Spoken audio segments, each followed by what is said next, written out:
واقعہ یہ ہوا کہ 3 دوستوں نے ایک غار میں پناہ لی۔ خدا کا کرنا پہاڑ سے ایک چٹان پھسل کر غار کے منہ پر آ پڑی اور غار بند ہو گیا۔ دیو قامت چٹان تھی، بھلا ان کے بس میں کہاں تھا کہ اس کو ہٹا کر غار کا منہ کھول دیں۔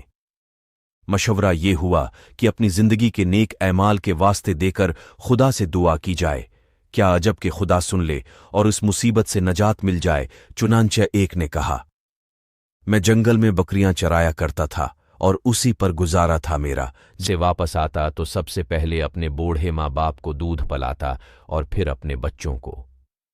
ایک دن میں گھر دیر سے آیا تو ماں باپ سو چکے تھے، بچے جاگ رہے تھے اور بھوکے تھے، لیکن میں نے یہ گوارا نہ کیا کہ ماں باپ سے پہلے بچوں کو پلاؤں، اور یہ بھی گوارا نہ کیا کہ والدین کو اٹھا کر انہیں تکلیف پہنچاؤں۔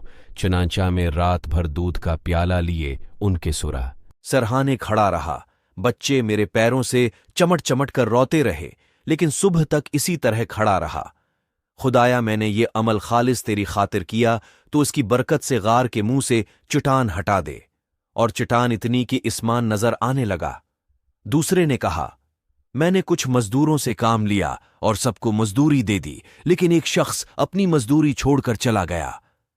کچھ عرصے بعد جب وہ مزدوری لینے آیا تو میں نے اس سے کہا کہ یہ گائے، بکریاں اور یہ نوکر چاکر سب تمہارے ہیں، لے جاؤ۔ وہ بولا، خدا کے لیے مذاق نہ کرو۔ میں نے کہا، مذاق نہیں، واقعی یہ سب کچھ تمہارا ہے۔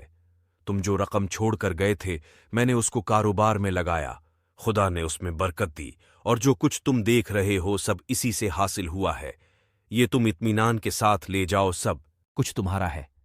وہ شخص سب کچھ لے کر چلا گیا۔ خدایا، یہ میں نے محض تیری رضا کے لیے کیا تو اس کی برکت سے غار کے منہ سے چٹان دور فرما دے۔ خدا کے کرم سے چٹان اور ہٹ گئی۔ تیسرے نے کہا، میری ایک چچا زاد بہن تھی جس سے مجھ کو غیر معمولی محبت ہو گئی تھی۔ اس نے کچھ رقم مانگی، میں نے مہیا کر دی، لیکن جب میں اپنی ضرورت پوری کرنے کے لیے ان کے پاس بیٹھا تو اس نے کہا، خدا سے ڈرو، اس کام سے باز رہو۔ میں پورا اٹھ گیا اور میں نے وہ رقم بھی اس کو بخش دی۔ اے خدا تو خوب جانتا ہے کہ میں نے یہ سب محض تیری خوشنودی کے لیے کیا۔ خدایا، اس کی برکت سے غار کا منہ کھول دے۔ خدا نے غار کے منہ سے چٹان ہٹا دی اور تینوں کو خدا نے اس مصیبت سے نجات دی۔ آپ بھی اپنے کسی نیک کام کا واسطہ دے کر دعا کیا کریں، مگر نیک کام بھی صرف اللہ کی رضا کے لیے کیا کریں۔